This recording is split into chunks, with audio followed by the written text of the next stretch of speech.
Robert a 56 ans. Autour de son visage, aux muscles durcis par une longue destinée de haine, les cheveux ont pris cette bizarre couleur de cidre allongé d'eau qui vient aux hommes roux lorsqu'ils blanchissent. Il n'est plus le mauvais sujet qui s'imaginait faire la guerre quand il pillait les châteaux de sa tante Mao. À présent, il sait ce qu'est la guerre. Il prépare soigneusement sa campagne.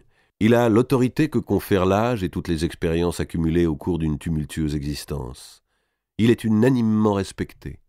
Qui donc se rappelle qu'il fut faussaire, parjure, assassin et un peu sorcier? Qui oserait le lui rappeler? Il est Monseigneur Robert, ce colosse vieillissant, mais toujours sûr de soi, qui s'avance en terre française à la tête d'une armée anglaise. Mais cela compte-t-il pour lui que ses troupes soient étrangères? Et d'ailleurs, cette notion existe-t-elle pour aucun des comtes, barons et chevaliers? Leurs expéditions sont des affaires de famille, et leurs combats des luttes d'héritage. L'ennemi est un cousin, mais l'allié est un autre cousin. C'est pour le peuple, dont les maisons vont être brûlées, les granges pillées, les femmes malmenées, que le mot étranger signifie ennemi. Pas pour les princes qui défendent leur titre et assurent leur possession. Pour Robert, cette guerre entre France et Angleterre, c'est sa guerre. Il l'a voulu, prêcher, fabriquer. Elle représente 10 ans d'efforts incessants. Il semble qu'il ne soit né, qu'il n'ait vécu que pour elle. Il se plaignait naguère de n'avoir jamais pu goûter le moment présent. Cette fois, il le savoure enfin. Il aspire l'air comme une liqueur délectable. Chaque minute est un bonheur. Du haut de son énorme alezan, la tête au vent et le haume pendu à la selle, il adresse à son monde de grandes joyeusetés qui font trembler. Il a 22 000 chevaliers soldats sous ses ordres, et lorsqu'il se retourne, il voit ses lances osciller jusqu'à l'horizon, ainsi qu'une terrible moisson. Les pauvres Bretons fuient devant lui, quelques-uns en chariot, la plupart à pied, sur leurs choses de toile ou d'écorce. Les femmes traînant les enfants et les hommes portant sur l'épaule un sachet de blé noir. Robert d'Artois a 56 ans, mais de même qu'il peut encore fournir sans fatigue des étapes de 15 lieues, de même il continue de rêver. Demain, il va prendre Brest, puis il va prendre Vannes, puis il va prendre Rennes. De là, il entrera en Normandie, il se saisira d'Alençon, qui est au frère de Philippe de Valois. D'Alençon. Il court à Évreux, à Conches, son cher Conches. Il court à Château-Gaillard, libère Madame de Beaumont, puis il fond irrésistible sur Paris. Il est au Louvre, à Vincennes, à Saint-Germain. Il fait choir du trône Philippe de Valois et remet la couronne à Édouard qui le fait, lui, Robert, lieutenant général du royaume de France. Son destin a connu des fortunes et des infortunes moins concevables, alors qu'il n'avait pas, soulevant la poussière des routes, toute une armée le suivant. Et en effet, Robert prend Brest, où il délivre la comtesse de Montfort, âme guerrière, corps robuste, qui, tandis que son mari est retenu prisonnier par le roi de France, continue le dos à la mer de résister au bout de son duché.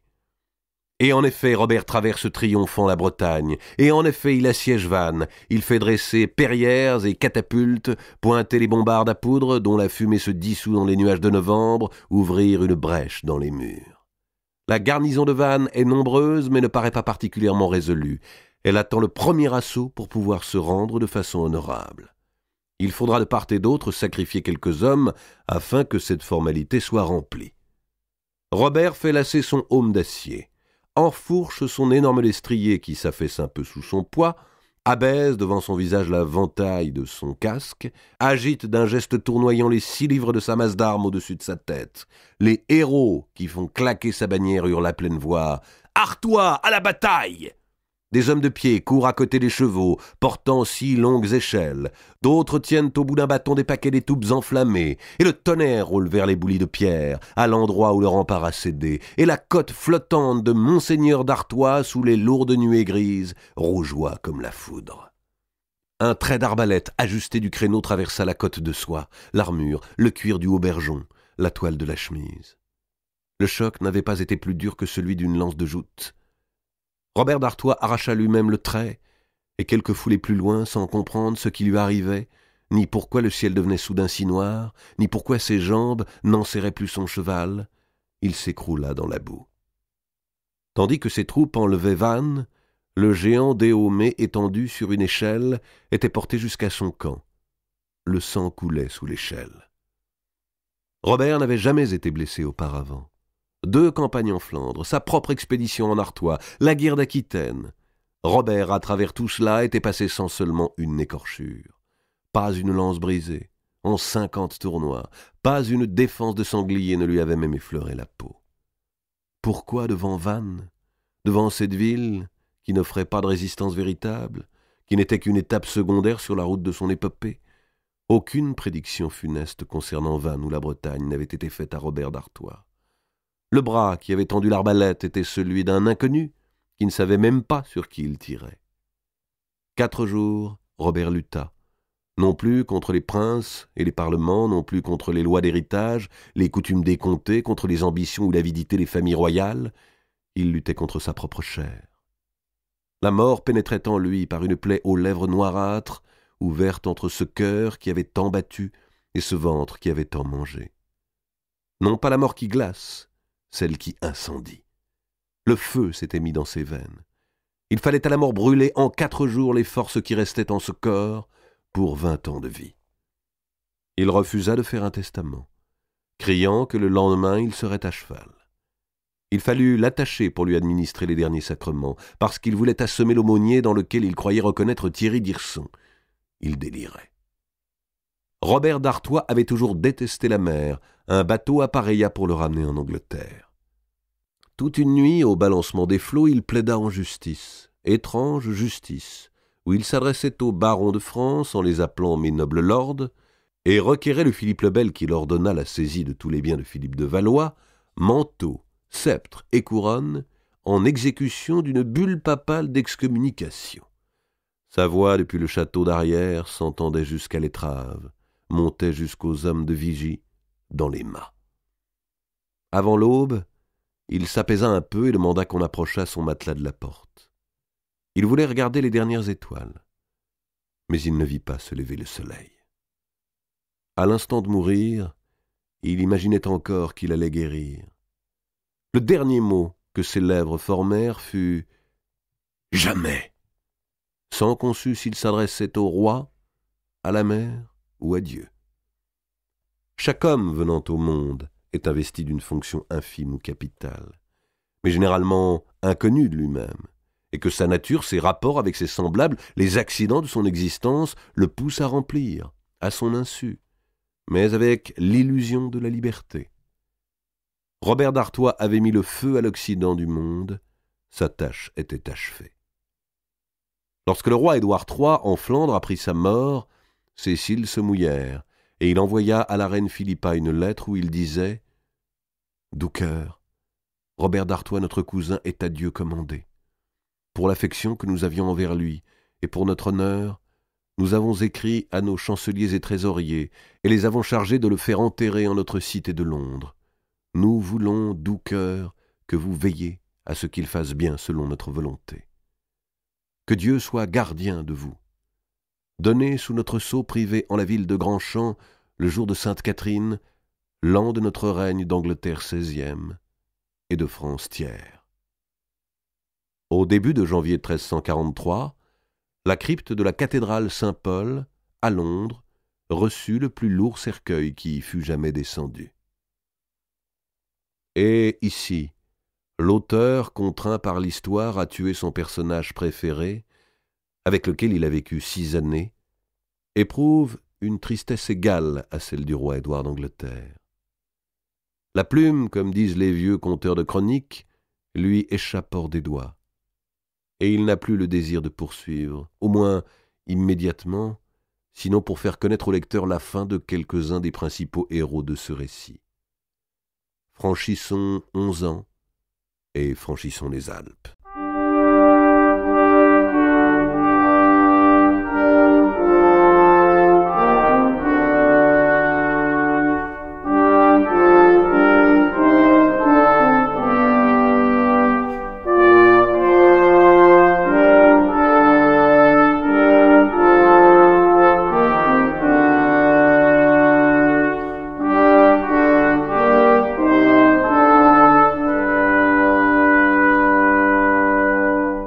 Épilogue, Jean Ier l'inconnu.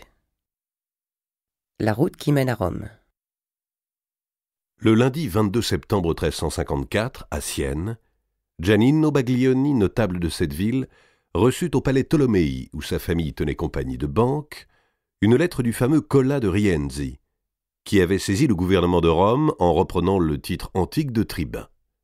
Dans cette lettre, datée du Capitole et du jeudi précédent, Colla de Rienzi écrivait au banquier « Très cher ami, nous avons envoyé des messagers à votre recherche avec mission de vous prier, s'ils vous rencontraient, de vouloir bien vous rendre à Rome, auprès de nous.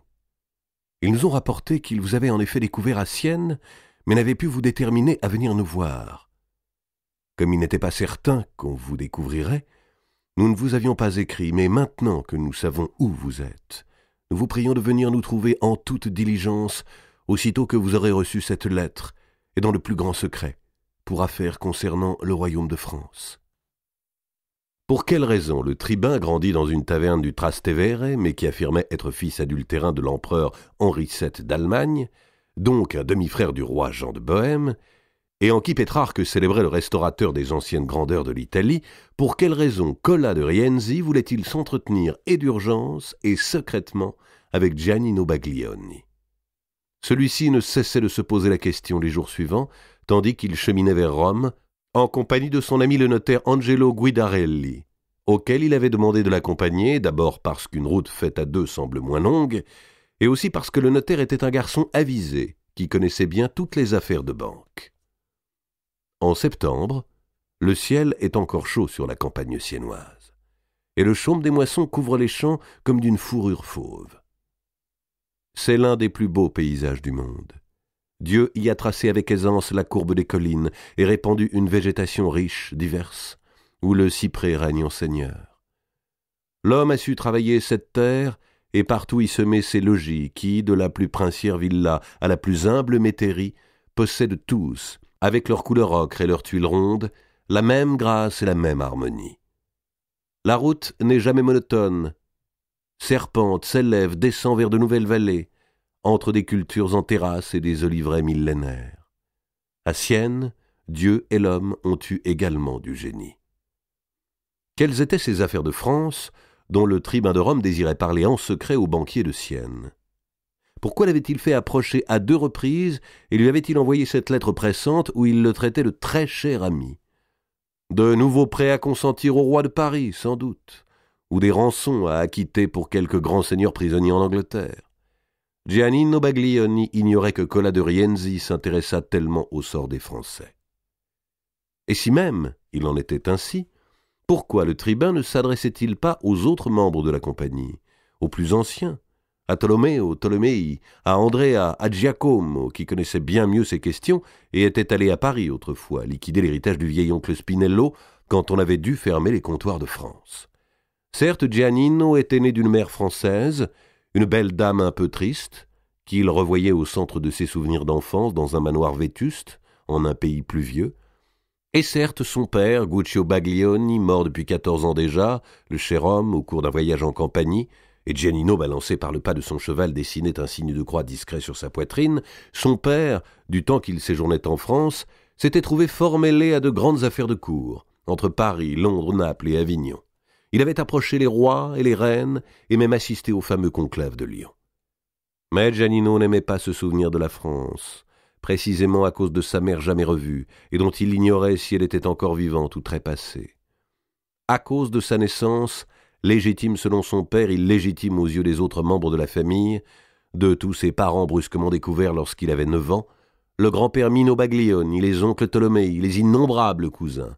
Longtemps, Giannino s'était senti étranger parmi eux.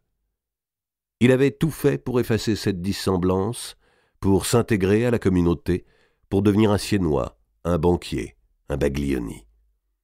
S'étant spécialisé dans le négoce des laines, peut-être parce qu'il gardait quelque nostalgie des moutons, des prés verts et des matins de brume, il avait épousé 2 ans après le décès de son père une héritière de bonne famille siennoise, Giovanna Vivoli, dont lui étaient nés 3 fils, et avec laquelle il avait vécu fort heureux pendant 6 ans, avant qu'elle ne mourût pendant l'épidémie de peste noire en 1948. Remarié l'année suivante à une autre héritière, Francesca Agazzano, 2 fils encore réjouissaient son foyer, et il attendait présentement une nouvelle naissance. Il était estimé de ses compatriotes, conduisait ses affaires avec honnêteté, et devait à la considération publique la charge de camerlingue de l'hôpital Notre-Dame de la Miséricorde. San Chirico d'Orsia, Radicofani, Acquapendente, le lac de Bolsena, Montefiascone, les nuits passées aux hôtelleries à gros portiques, et la route reprise au matin. Giannino et Guidarelli étaient sortis de la Toscane. À mesure qu'ils avançaient, Giannino se sentait davantage décidé à répondre au tribun Colla avec toute la courtoisie possible qu'il ne voulait point se mêler de transactions en France. Le notaire Guidarelli l'approuvait pleinement. Les compagnies italiennes gardaient trop mauvais souvenirs des spoliations, et trop se détériorait le royaume de France depuis le début de la guerre d'Angleterre pour qu'on pût y prendre le moindre risque d'argent. Mieux valait vivre en une bonne petite république comme Sienne, aux arts et au commerce prospères, qu'en ces grandes nations gouvernées par des fous. Car Giannino du palais Tolomei avait bien suivi les affaires françaises durant les dernières années. On gardait là-bas quantité de créances qu'on ne verrait sans doute jamais honorées. Des déments, en vérité, ces Français, à commencer par le roi Valois, qui avait réussi à perdre d'abord la Bretagne et la Flandre, ensuite la Normandie, ensuite la Saintonge, et puis s'était fait buissonner comme chevreuil par les armées anglaises autour de Paris. Ce héros de tournoi, qui voulait emmener l'univers en croisade, refusait le cartel de défi par lequel son ennemi lui offrait combat dans la plaine de Vaugirard, presque aux portes de son palais. Puis, s'imaginant les Anglais en fuite parce qu'ils se retiraient vers le nord, pour quelle raison auraient-ils fui, alors qu'ils étaient partout victorieux? Philippe, soudainement épuisant ses troupes par des marches forcées, se lançait à la poursuite d'Édouard, l'atteignait au-delà de la Somme, et là se terminait sa gloire. Les échos de Crécy s'étaient répandus jusqu'à Sienne. On savait comment le roi de France avait obligé ses gens de marche à attaquer, sans prendre souffle, après une étape de 5 lieues, et comment la chevalerie française, irritée contre cette piétaille qui n'avançait pas assez vite, avait chargé à travers sa propre infanterie, la bousculant, la renversant, la foulant au fer des chevaux, pour aller se faire mettre en pièces sous les tirs croisés des archers anglais. Ils ont dit, pour expliquer leur défaite, que c'était les traits à poudre fournis aux Anglais par l'Italie qui avaient semé le désordre et l'effroi dans leurs rangs, à cause du fracas. Mais non, Guidarelli, ce ne sont pas les traits à poudre, c'est leur stupidité. Ah, on ne pouvait nier qu'il se fût accompli là de beaux faits d'armes.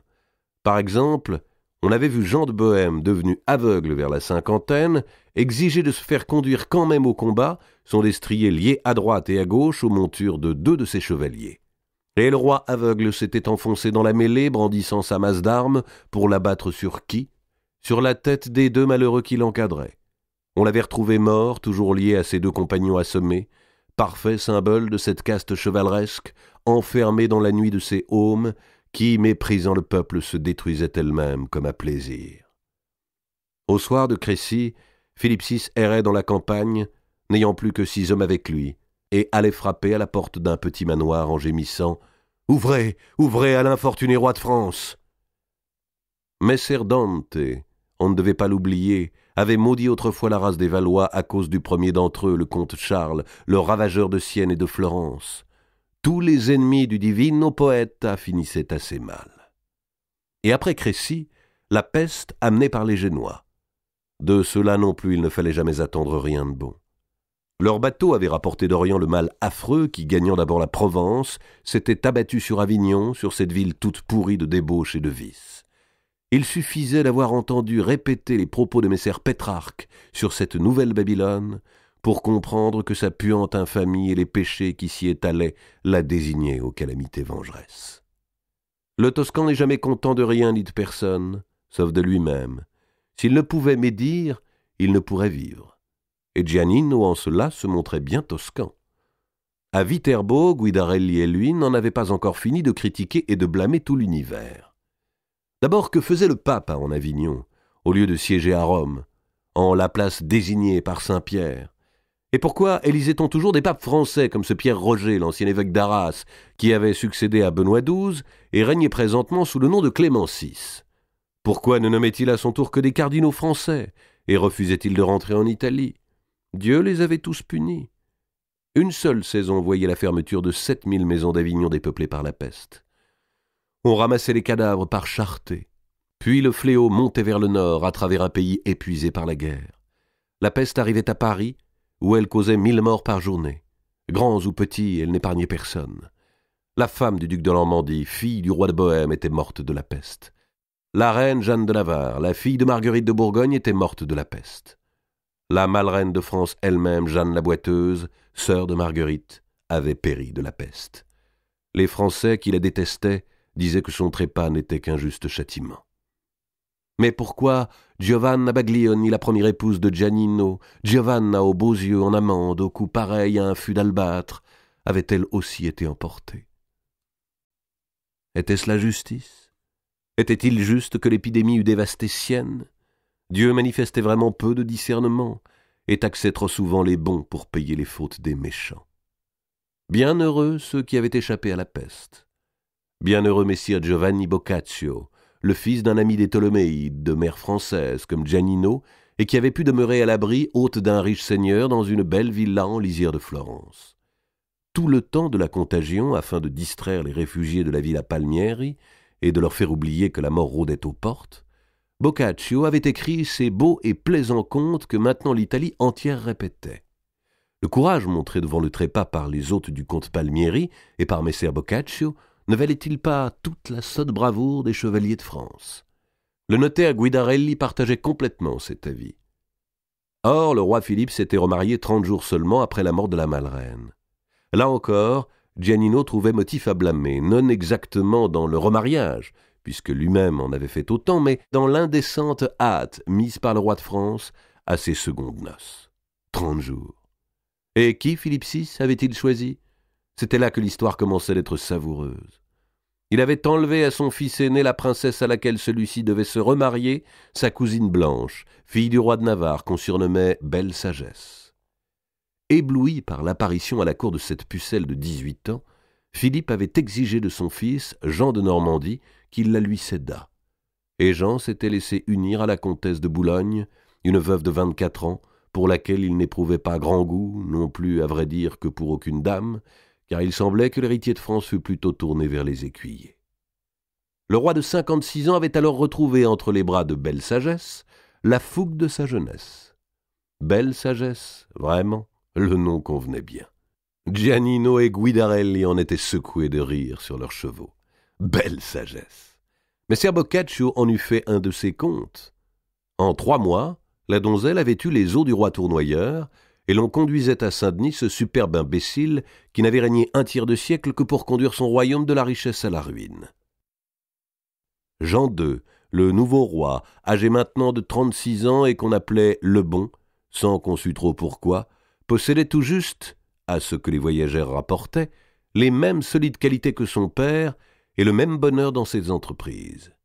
Il était seulement un peu plus dépensier, instable et futile. Mais il rappelait aussi sa mère par la sournoiserie et la cruauté. Se croyant constamment trahi, il avait déjà fait décapiter son connétable.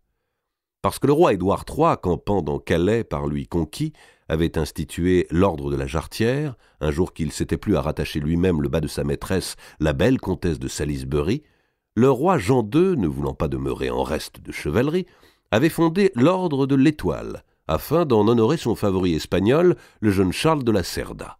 Ses prouesses s'arrêtaient là. Le peuple crevait de faim. Les campagnes, comme l'industrie, par suite de la peste et de la guerre, manquaient de bras. Les denrées étaient rares et les prix démesurés. On supprimait des emplois, on imposait sur toutes les transactions une taxe de près d'1 sol à la livre. Des bandes errantes, semblables aux pastoureaux de jadis, mais plus démentes encore, traversaient le pays, des milliers d'hommes et de femmes en haillons qui se flagellaient les uns les autres avec des cordes ou des chaînes, hurlant des psaumes lugubres le long des routes, et soudain, saisis de fureur, massacraient, comme toujours, les Juifs et les Italiens. Cependant, la cour de France continuait d'étaler un luxe insultant, dépensait pour un seul tournoi ce qui eût suffi à nourrir 1 an tous les pauvres d'un comté, et se vêtait de façon peu chrétienne, les hommes plus parés de bijoux que les femmes, avec des cottes pincées à la taille, si courtes qu'elles découvraient les fesses, et des chaussures terminées en si longues pointes qu'elles l'empêchaient de marcher. Une compagnie de banque, un peu sérieuse, pouvait-elle à de tels gens consentir de nouveaux prêts ou fournir des laines? Certes non. Et Giannino Baglioni, entrant à Rome le 2 octobre par le Ponte Milvio, était bien résolu à le dire au tribun Cola de Rienzi. La nuit du Capitole. Les voyageurs s'étaient installés dans une osteria du Campo dei Fiori à l'heure où les marchandes criardes soldaient leurs bottes de rose et débarrassaient la place du tapis multicolore et embaumé de leurs éventaires. À la nuit tombante, ayant pris l'aubergiste pour guide, Giannino Baglioni se rendit au Capitole. L'admirable ville que Rome, où il n'était jamais venu et qu'il découvrait en regrettant de ne pouvoir à chaque pas s'arrêter. Immense en comparaison de Sienne et de Florence, plus grande même, semblait-il, que Paris ou que Naples, si Giannino se référait au récit de son père. Le dédale de ruelles s'ouvrait sur des palais merveilleux, brusquement surgis, et dont les porches et les cours étaient éclairés de torches ou de lanternes. Des groupes de garçons chantaient, se tenant par le bras à travers des rues. On se bousculait, mais sans mauvaise humeur. On souriait aux étrangers. Les tavernes étaient nombreuses d'où sortaient de bons parfums d'huile chaude, de safran, de poisson frit et de viande rôtie. La vie ne semblait pas s'arrêter avec la nuit. Giannino monta la colline du Capitole à la lueur des étoiles. L'herbe croissait devant un porche d'église. Des colonnes renversées, une statue dressant un bras mutilé, attestaient l'antiquité de la cité. Auguste, Néron, Titus, Marc Aurèle avaient foulé ce sol. Cola de Rienzi soupait en nombreuses compagnies dans une vaste salle construite sur les assises mêmes du temple de Jupiter. Giannino vint à lui, mit un genou en terre et se nomma. Aussitôt le tribun, lui prenant les mains, le releva et le fit conduire dans une pièce voisine, où, après peu d'instants, il le rejoignit. Rienzi s'était choisi le titre de tribun, mais il avait plutôt le masque et le port d'un empereur. La pourpre était sa couleur. Il drapait son manteau comme une toge. Le col de sa robe cernait un cou large et rond, le visage massif avec des gros yeux clairs, des cheveux courts, un menton volontaire, semblait destiné à prendre place à la suite des bustes des Césars. Le tribun avait un tic léger, un frémissement de la narine droite qui lui donnait une expression d'impatience. Le pas était autoritaire.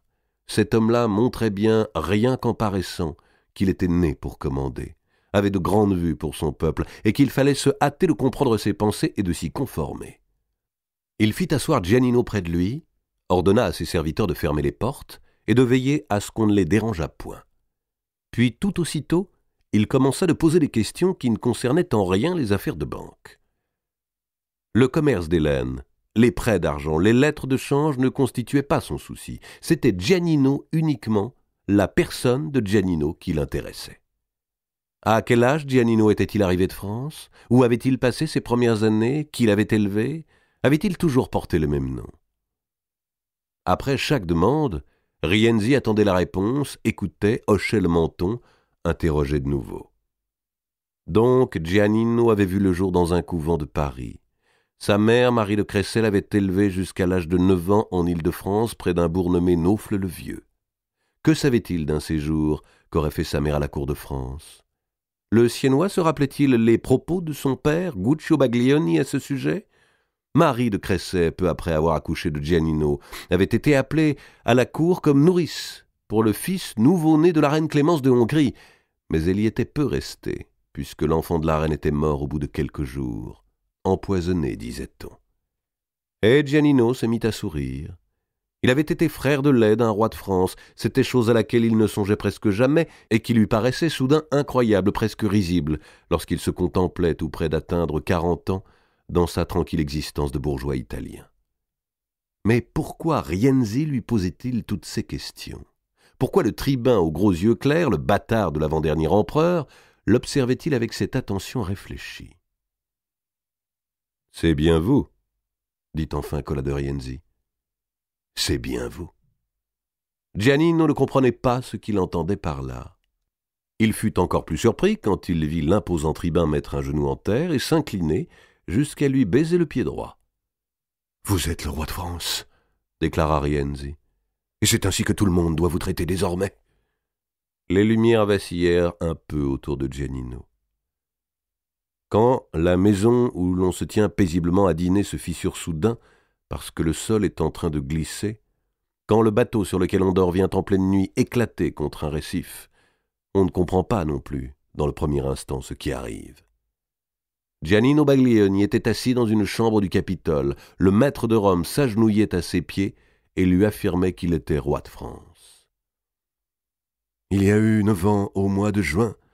La dame Marie de Cressay est morte. »« Ma mère est morte !» s'écria Giannino. « Oui, mon grandissime seigneur. Celle plutôt que vous croyez votre mère. Et l'avant-veille de mourir, elle s'est confessée. » C'était la première fois que Giannino s'entendait appeler « grandissime seigneur », et il en demeura bouche bée, plus stupéfait encore que du baisse-pied. Donc, se sentant proche de trépasser, Marie de Cressay avait appelé auprès de son lit un moine Augustin d'un couvent voisin, frère Jourdain d'Espagne, et elle s'était confessée à lui. L'esprit de Giannino remontait vers ses premiers souvenirs. Il voyait la chambre de Cressay et sa mère blonde et belle. Elle était morte depuis 9 ans, et il ne le savait pas. Et voilà qu'à présent, elle n'était plus sa mère. Frère Jourdain, à la demande de la mourante, avait consigné par écrit cette confession, qui constituait la révélation d'un extraordinaire secret d'État et d'un non moins extraordinaire crime. « Je vous montrerai la confession ainsi que la lettre de frère Jourdain. Tout cela est en ma possession, » dit Cola de Rienzi. Le tribun parla pendant 4 heures pleines.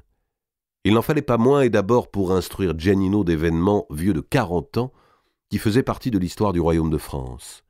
La mort de Marguerite de Bourgogne, le remariage du roi Louis X avec Clémence de Hongrie. Mon père avait été de l'ambassade qui alla chercher la reine à Naples. Il me l'a plusieurs fois raconté, dit Giannino. Il faisait partie de la suite d'un certain comte de Bouville. Le comte de Bouville, dites-vous? Ah, tout se confirme bien. C'est ce même Bouville qui était curateur au ventre de la reine Clémence, votre mère, noblissime seigneur, et qui alla faire prendre pour vous nourrir la dame de Cressay au couvent où elle venait d'accoucher. Elle a raconté cela précisément. À mesure que le tribun parlait, son visiteur se sentait perdre la raison. Tout était retourné. Les ombres devenaient claires, le jour devenait noir. Giannino obligeait souvent Rienzi à revenir en arrière, comme lorsque l'on reprend une opération de calcul trop compliquée. Il apprenait d'un seul coup que son père n'était pas son père, que sa mère n'était pas sa mère, et que son père véritable, un roi de France, assassin d'une première épouse, avait fini lui-même assassiné. Il cessait d'être le frère de lait d'un roi de France mort au berceau, il était ce roi même soudain ressuscité. « On vous a toujours appelé Jean, n'est-ce pas ? La reine, votre mère, vous avez donné ce nom à cause d'un vœu, Jean ou Giovanni, qui fait Giovannino ou Giannino. Vous êtes Jean Ier le posthume. » Le posthume, une appellation sinistre, un de ces mots qui évoquent le cimetière et que les Toscans n'entendent pas sans faire les cornes avec leur main gauche. Brusquement, le comte Robert d'Artois, la comtesse Mao, ces noms qui appartenaient au grand souvenir de son père, non, pas son père, enfin l'autre, Guccio Baglioni, surgissaient dans le récit d'un tribun chargé de rôles terribles. La comtesse Mao, qui avait déjà empoisonné le père de Giannino, oui, le roi Louis, avait entrepris de faire périr également le nouveau-né. Mais le comte de Bouville, prudent, avait échangé l'enfant de la reine avec celui de la nourrice, qui d'ailleurs s'appelait Jean également. C'est ce dernier qui a été tué et enterré à Saint-Denis. Et Giannino éprouva comme une sensation d'épaississement de son malaise, parce qu'il ne pouvait se déshabituer si vite d'être Giannino Baglioni, l'enfant du marchand siennois, et que c'était comme si on lui annonçait qu'il avait cessé de respirer à l'âge de 5 jours, et que sa vie depuis, toutes ses pensées, tous ses actes, son corps même, n'étaient qu'illusions. Il se sentait s'évanouir, s'emplir d'ombre, se muer en son propre fantôme. Où se trouvait-il vraiment? Sous une dalle de Saint-Denis ou bien ici, au Capitole? Elle m'appelait parfois « mon petit prince », murmura-t-il. « Qui est cela ?»« Ma mère, je veux dire la dame de Cressay, quand nous étions seuls. Je croyais que c'était un mot comme les mères de France en donnent à leurs enfants, et elle me baisait les mains, et elle se mettait à pleurer. Ah, que de choses me reviennent. Et cette pension qu'envoyait le comte de Bouville, et qui faisait que les oncles Cressay, le barbu et l'autre étaient plus gentils avec moi les jours où la bourse arrivait. Qu'étaient devenus tous ces gens? Ils étaient morts pour la plupart et depuis longtemps. Mao, Bouville, Robert d'Artois. Les frères Cressay avaient été armés chevaliers la veille de la bataille de Crécy sur un jeu de mots du roi Philippe VI. Ils devaient être déjà assez vieux. Mais alors, Si Marie de Cressay n'avait jamais voulu revoir Guccio Baglioni, ce n'était pas qu'elle le détestât, comme celui-ci le prétendait amèrement, mais pour garder le serment qu'on lui avait fait prononcer par force en lui remettant le petit roi sauvé. Par crainte de représailles également sur elle-même, ou sur son mari, expliqua Cola de Rienzi. Car ils étaient mariés, secrètement et réellement par un moine. Cela aussi, elle l'a dit dans sa confession. Et un jour Baglioni est venu vous enlever, quand vous aviez 9 ans. Je me souviens bien de ce départ. Et elle m'a... La dame de Cressay, elle ne s'est jamais remariée? Jamais, puisqu'elle avait contracté union. Lui non plus ne s'est pas remarié? Giannino resta songeur un moment, s'entraînant à penser à la morte de Cressay, aux morts de Campagny, comme à des parents d'adoption.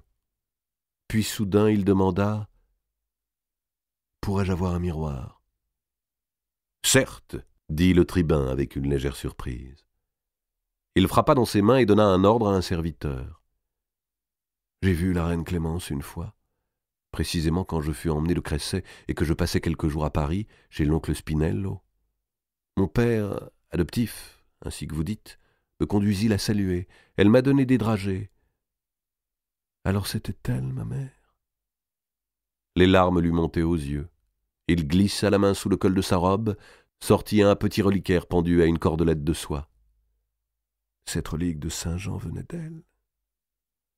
Il cherchait désespérément à retrouver les traits exacts du visage de la reine, pour autant qu'ils se fussent inscrits dans sa mémoire d'enfant. Il se rappelait seulement l'apparition d'une femme merveilleusement belle, tout en blanc, dans le costume des reines veuves, et qui lui avait posé sur le front une main distraite et rose. Et je n'ai pas su que j'étais devant ma mère. Et elle, jusqu'à son dernier jour, a cru son fils mort. Ah, cette comtesse Mao était une bien grande criminelle, pour avoir non seulement assassiné un innocent nouveau-né, mais encore jeté dans tant d'existences le désarroi et le malheur. L'impression d'irréalité de sa personne avait à présent disparu chez Giannino, pour faire place à une sensation de dédoublement tout aussi angoissante. Il était lui-même et un autre, le fils du banquier siennois et le fils du roi de France. Et sa femme, Francesca, il y pensa soudain. Qui avait-elle épousé? Et ses propres enfants. Alors il descendait de Hugues Capet, de Saint-Louis, de Philippe le Bel. Le pape Jean XXII devait avoir eu vent de cette affaire, reprit Cola de Rienzi. On m'a rapporté que certains cardinaux dans son entourage chuchotaient qu'ils doutaient que le fils du roi Louis X fût mort. Simple présomption, pensait-on, comme il en court tellement et qui ne paraissent guère fondées, jusqu'à cette confession in extremis de votre mère adoptive, votre nourrice, qui fit promettre au moine Augustin de vous rechercher et vous apprendre la vérité. Toute sa vie, elle avait par son silence obéi aux ordres des hommes, mais à l'instant de paraître devant Dieu, et comme ceux qui avaient imposé ce silence étaient décédés sans l'avoir relevé du serment, elle voulut se délivrer de son secret. Et frère Jourdain d'Espagne, fidèle à la promesse donnée, s'était mis à la recherche de Giannino. Mais la guerre et la peste l'avaient empêché d'aller plus loin que Paris. Les Toloméines n'y tenaient plus comptoir. Frère Jourdain ne se sentait plus en âge d'entreprendre de longs voyages. Il remit donc confession et récit, reprit Rienzi, à un autre religieux de son ordre, le frère Antoine, homme d'une grande sainteté qui a accompli plusieurs fois le pèlerinage de Rome, et qui m'était venu visiter précédemment. C'est ce frère Antoine qui, voici 2 mois, se trouvant malade à Porto Venere, m'a laissé connaître tout ce que je viens de vous apprendre, en m'envoyant les pièces de son propre récit. J'ai un moment hésité, je vous l'avoue, à croire toutes ces choses. Mais à la réflexion, elles m'ont paru trop extraordinaires et fantastiques pour avoir été inventées. L'imagination humaine ne saurait aller jusque-là. C'est la vérité souvent qui nous surprend. J'ai fait contrôler les dates, recueillir divers indices et envoyer à votre recherche. Je vous ai d'abord adressé ces émissaires qui, faute d'être porteurs d'un écrit, n'ont pu vous convaincre de venir à moi. Et enfin, je vous ai mandé cette lettre grâce à laquelle, mon grandissime Seigneur, vous vous trouvez ici. Si vous voulez faire valoir vos droits à la couronne de France, je suis prêt à vous y aider. On venait d'apporter un miroir d'argent. Giannino l'approcha des grands candélabres et s'y regarda longuement. Il n'avait jamais aimé son visage. Cette rondeur un peu molle, ce nez droit mais sans caractère, ses yeux bleus, sous des sourcils trop pâles. Était-ce là le visage d'un roi de France? Giannino cherchait dans le fond du miroir à dissiper le fantôme, à se reconstituer. Le tribun lui posa la main sur l'épaule. « Ma naissance aussi, dit-il gravement, fut longtemps entourée d'un bien singulier mystère. J'ai grandi dans une taverne de cette ville, j'y ai servi le vin au portefaix. Je n'ai su qu'assez tard de qui j'étais le fils. » Son beau masque d'empereur, où seule la narine droite frémissait, s'était un peu affaissé. Nous, Cola de Rienzi? Giannino, sortant du Capitole, à l'heure où les premières lueurs de l'aurore commençaient à ourler d'un trait cuivré les ruines du Palatin, ne rentra pas dormir au Campo dei Fiori. Une garde d'honneur fournie par le tribun le conduisit de l'autre côté du Tibre, au château Saint-Ange, où un appartement lui avait été préparé. Le lendemain, cherchant l'aide de Dieu pour apaiser le grand trouble qui l'agitait, il passa plusieurs heures dans une église voisine, puis il regagna le château Saint-Ange. Il avait demandé son ami Guidarelli, mais il fut prié de ne s'entretenir avec personne avant d'avoir revu le tribun. Il attendit, seul, jusqu'au soir, qu'on vînt le chercher. Il semblait que Cola de Rienzi ne traitât ses affaires que de nuit. Giannino retourna donc au Capitole, où le tribun l'entoura de plus grands égards encore que la veille, et s'enferma de nouveau avec lui. Cola de Rienzi avait son plan de campagne qu'il exposa. Il adressait immédiatement des lettres au pape, à l'empereur, à tous les souverains de la chrétienté, les invitant à lui envoyer les ambassadeurs pour une communication de la plus haute importance, mais sans laisser percer la nature de cette communication. Puis, devant tous les ambassadeurs réunis en une audience solennelle, il faisait apparaître Giannino, revêtu des insignes royaux, et le leur désignait comme le véritable roi de France, si le noblissime seigneur lui donnait son accord, bien entendu. Giannino était roi de France depuis la veille, mais banquier siennois depuis 20 ans. Et il se demandait quel intérêt Rienzi pouvait avoir à prendre ainsi parti pour lui, avec une impatience, une fébrilité presque, qui agitait tout le grand corps du potentat. Pourquoi, alors que depuis la mort de Louis X, 4 rois s'étaient succédés au trône de France, voulait-il ouvrir une telle contestation? Était-ce simplement, comme il l'affirmait, pour dénoncer une injustice monstrueuse et rétablir un prince spolié dans son droit? Le tribun livra assez vite le bout de sa pensée. Le vrai roi de France pourrait ramener le pape à Rome. Ces faux rois ont de faux papes. Rienzi voyait loin. La guerre entre la France et l'Angleterre, qui commençait à tourner en guerre d'une moitié de l'Occident contre l'autre, avait sinon pour origine, au moins pour fondement juridique, une querelle successoriale et dynastique. En faisant surgir le titulaire légitime et véritable du trône de France, on déboutait les 2 autres rois de toutes leurs prétentions.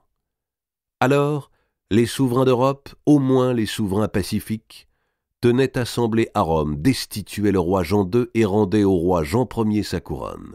Et Jean Ier décidait le retour du Saint-Père dans la ville éternelle.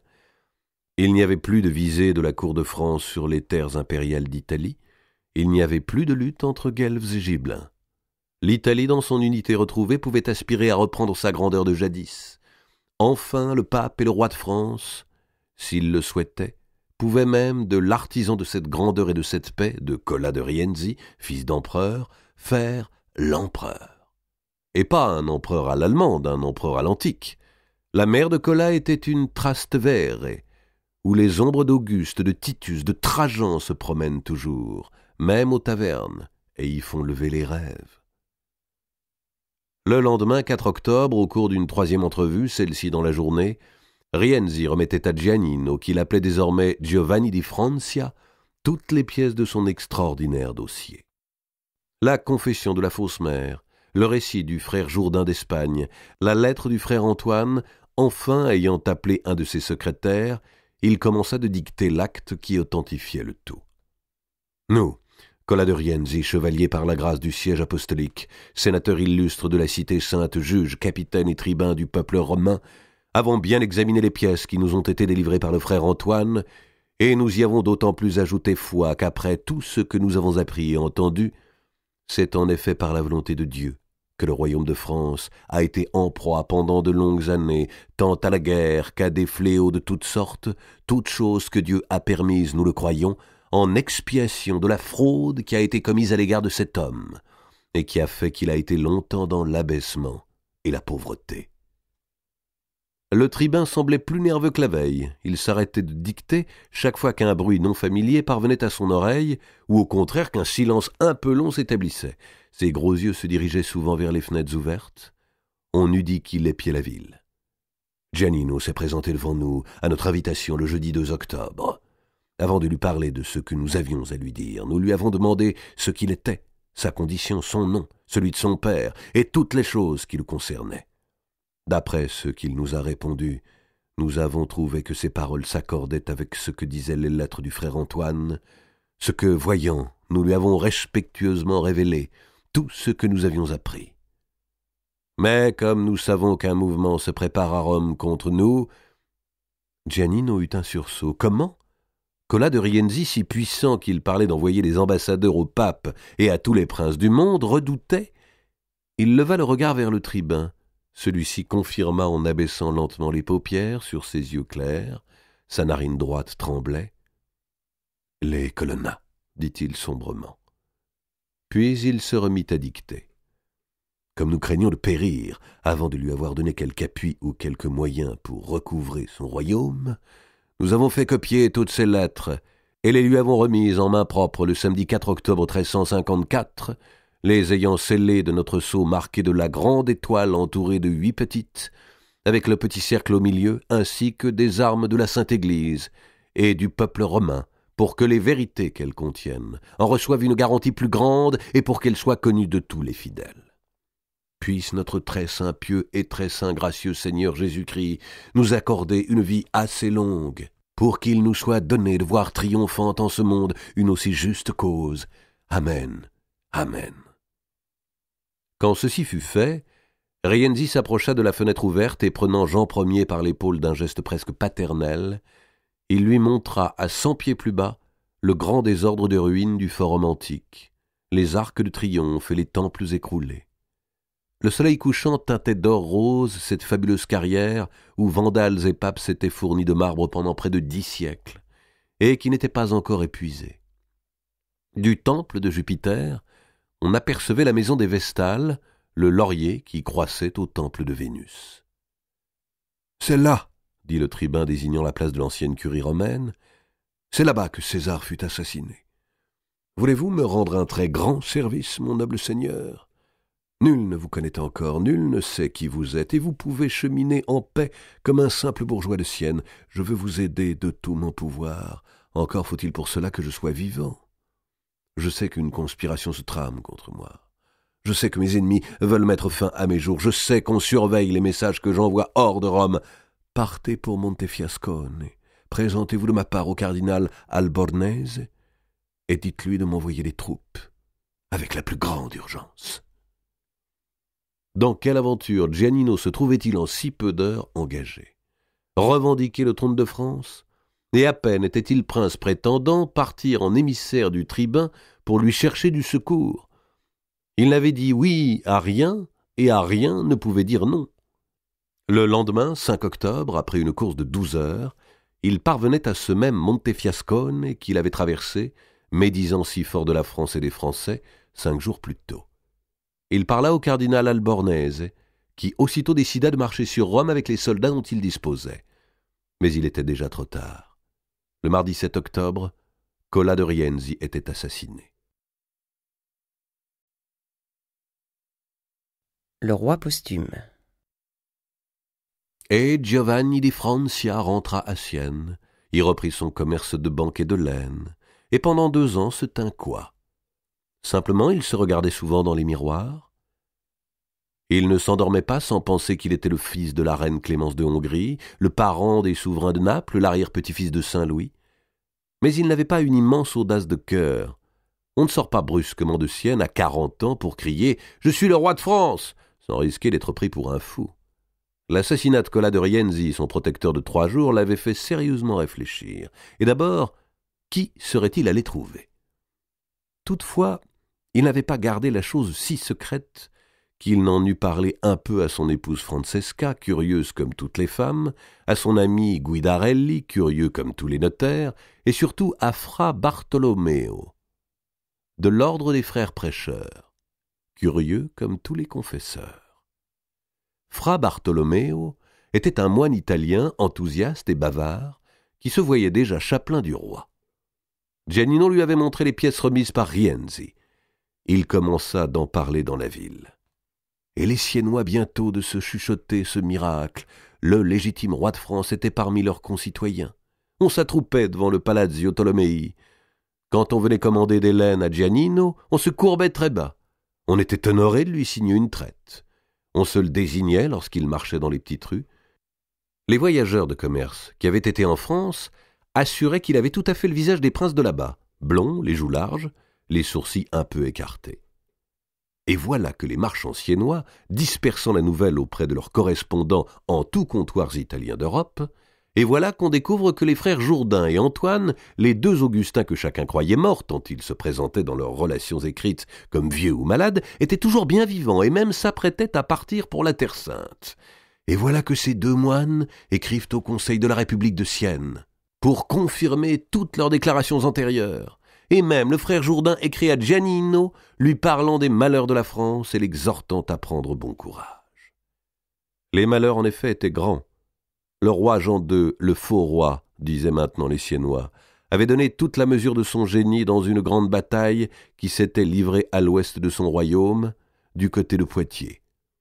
Parce que son père, Philippe VI, s'était fait battre à Crécy par des troupes de pied, Jean II, le jour de Poitiers, avait décidé de mettre à terre ses chevaliers, mais sans leur laisser ôter leur armure, et de les faire marcher ainsi contre un ennemi qui les attendait en haut d'une colline. On les avait découpés dans leurs cuirasses comme des homards crus. Le fils aîné du roi, le dauphin Charles, qui commandait un corps de bataille, s'était éloigné du combat sur l'ordre de son père, assurait-on, mais avec bien de l'empressement à exécuter cet ordre. On racontait aussi que le dauphin avait les mains qui gonflaient et qu'à cause de cela il ne pouvait tenir longtemps une épée. Sa prudence, en tout cas, avait sauvé quelques chevaliers à la France, tandis que Jean II, isolé avec son dernier fils Philippe, qui lui criait « Père, gardez-vous à droite, père, gardez-vous à gauche », alors qu'il avait à se garder d'une armée entière, finissait par se rendre à un chevalier picard passé au service des Anglais. À présent, le roi Valois était prisonnier du roi Édouard III. N'avançait-on pas, comme prix de la rançon, le chiffre fabuleux d'1 million de florins? Ah!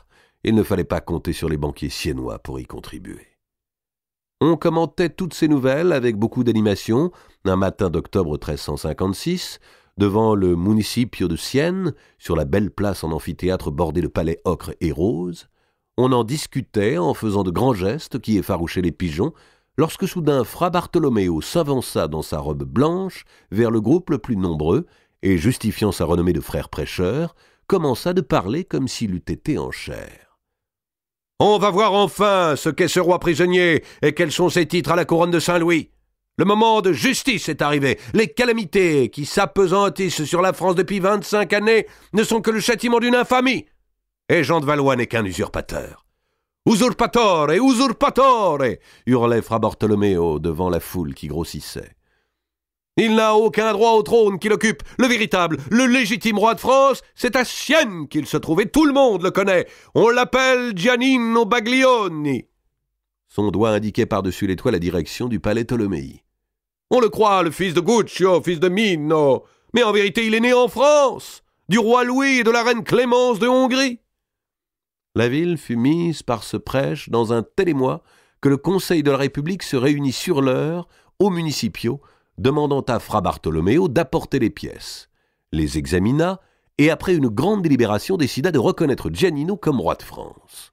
On allait l'aider à recouvrer son royaume, on allait nommer un conseil de 6 d'entre les citoyens les plus avisés et les plus riches pour veiller à ses intérêts, et informer le pape, l'empereur, les souverains, le parlement de Paris qu'il existait un fils de Louis X, honteusement dépossédé mais indiscutable, qui revendiquait son héritage.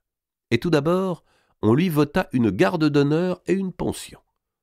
Giannino, effrayé de cette agitation, commença par tout refuser. Mais le conseil insistait.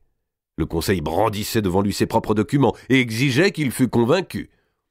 Il finit par raconter ses entrevues avec Cola de Rienzi, dont la mort continuait de l'obséder, et alors l'enthousiasme ne connut pas de limite. Les plus nobles des jeunes Siennois se disputaient l'honneur d'être de sa garde. On se serait presque battu entre quartiers comme le jour du Palio. Cet empressement dura un petit mois, pendant lequel Giannino parcourut sa ville avec un train de prince. Son épouse ne savait trop quelle attitude adopter et se demandait si, simple bourgeoise, elle pourrait être ointe à Reims. Quant aux enfants, ils étaient habillés toute la semaine de leurs vêtements de fête. L'aîné du premier mariage, Gabriele, devait-il être considéré comme l'héritier du trône? Gabriele Primo, roi de France, cela sonnait étrangement.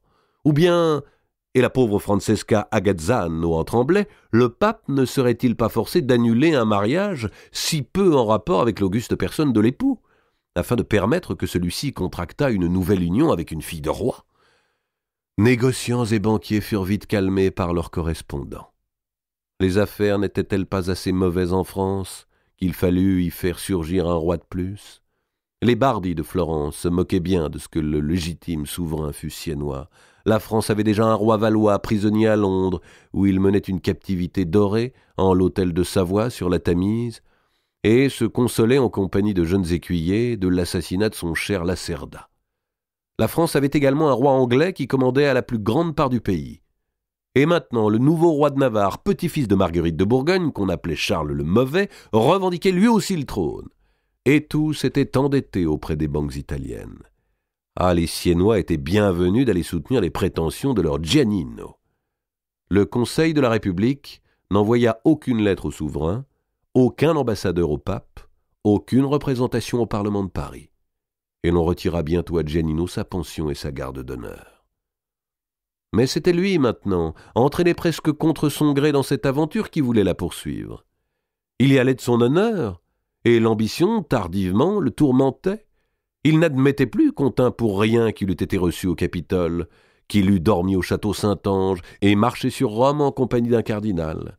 Il s'était promené un mois avec une escorte de princes et ne pouvait supporter qu'on chuchotât le dimanche quand il entrait au Duomo, d'où on venait d'achever la belle façade noire et blanche. « Vous savez, c'est celui qui se disait héritier de France. » Puisqu'on avait décidé qu'il était roi, il continuerait de l'être.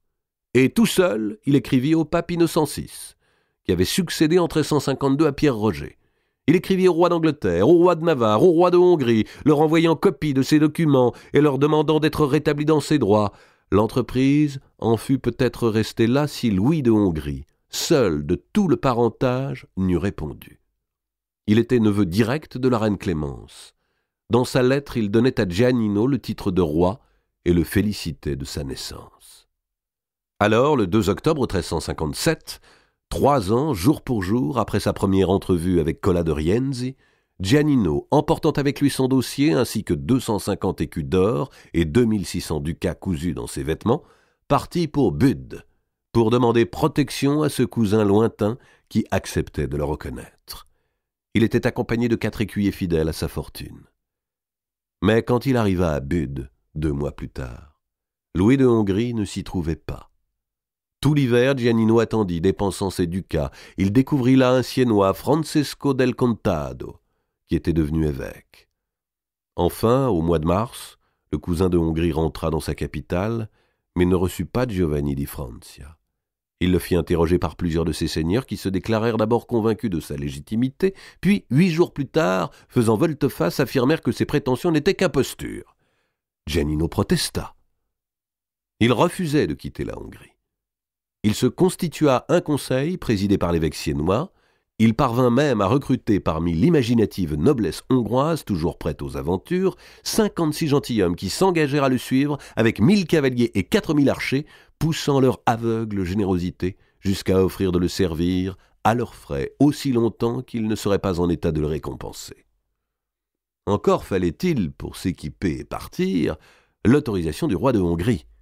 Celui-ci, qui se faisait nommer le Grand, mais ne paraissait pas briller par la rigueur du jugement, voulut réexaminer lui-même les documents de Giannino, les approuva comme authentiques, proclama qu'il allait fournir appui et subside à l'entreprise, puis, la semaine suivante, annonça que, tout bien réfléchi, il abandonnait ce projet.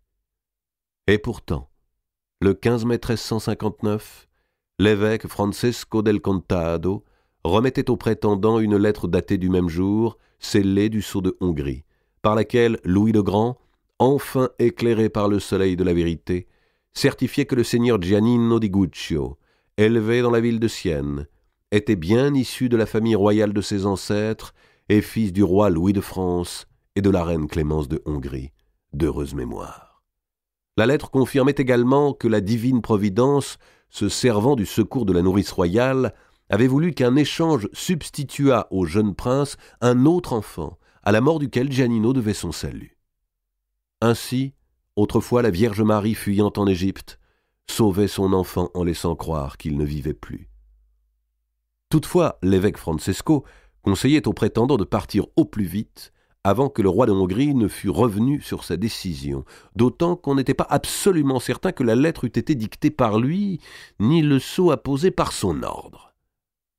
Le lendemain, Giannino quittait Bude, sans avoir eu le temps de réunir toutes les troupes qui s'étaient offertes à le servir, mais néanmoins, avec une assez belle suite pour un prince qui avait si peu de terre.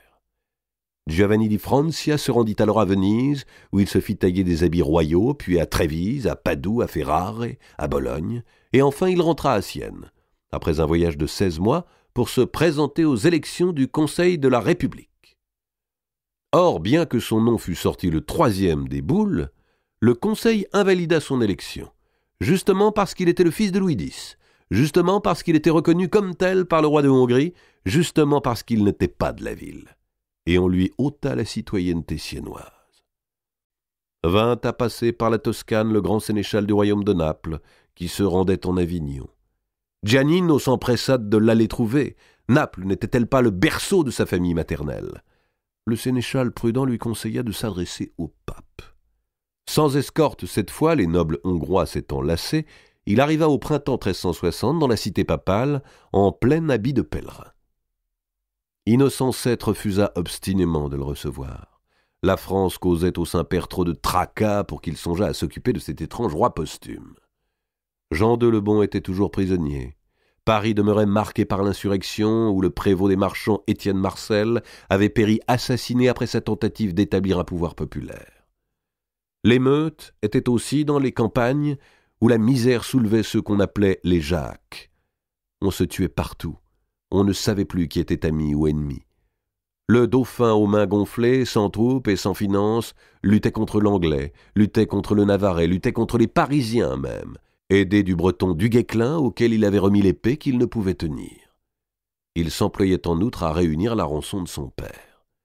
L'embrouille était totale entre des factions toutes également épuisées, des compagnies qui se disaient des soldats mais qui n'étaient que des brigands, rendaient les routes incertaines, pillaient les voyageurs, tuaient par simple vocation du meurtre.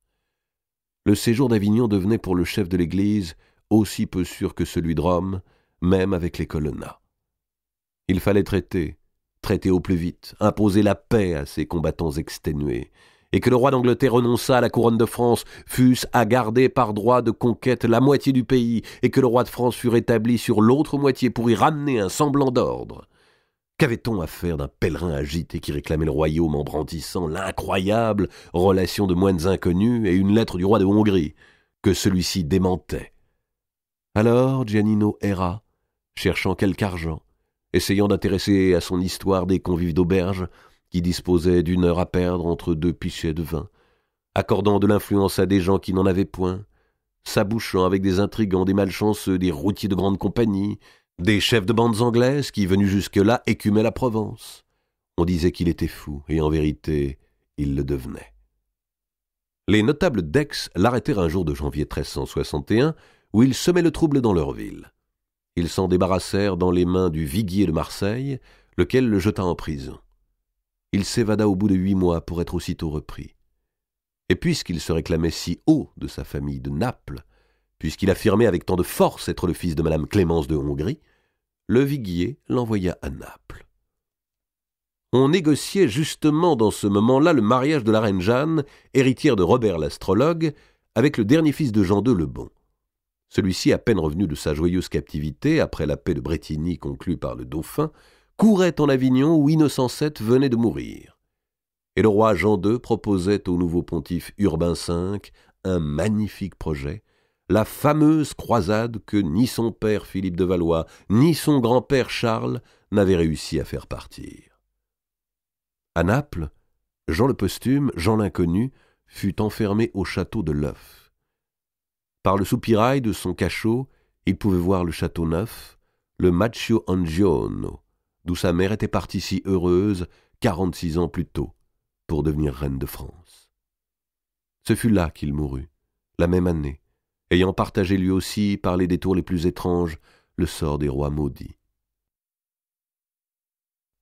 Quand Jacques de Molay, du haut de son bûcher, avait lancé son anathème, était-il instruit par les sciences divinatoires dont les Templiers passaient pour avoir l'usage, de l'avenir promis à la race de Philippe le Bel?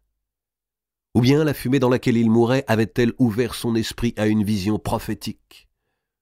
Les peuples portent le poids des malédictions plus longtemps que les princes qui les ont attirés. Des descendants mâles du roi de fer, nul n'avait échappé au destin tragique, nul ne survivait, sinon Édouard d'Angleterre, qui venait d'échouer à régner sur la France. Mais le peuple, lui, n'était pas au bout de souffrir. Il lui faudrait connaître encore un roi sage, un roi fou, un roi faible et 70 ans de calamité avant que les reflets d'un autre bûcher, allumé pour le sacrifice d'une fille de France, n'eussent dissipé dans les eaux de la Seine la malédiction du grand maître.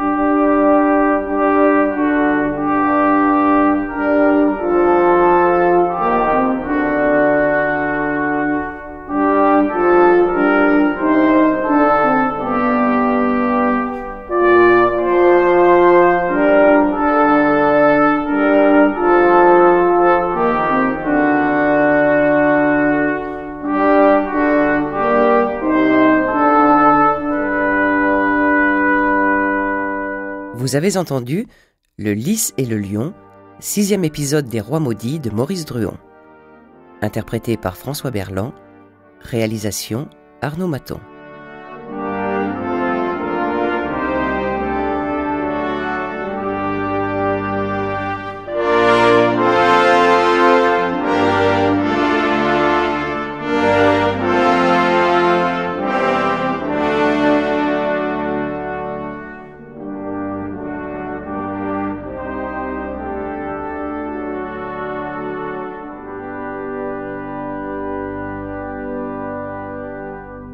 C'est une production Livraphone avec l'aimable autorisation de Monsieur Maurice Druon.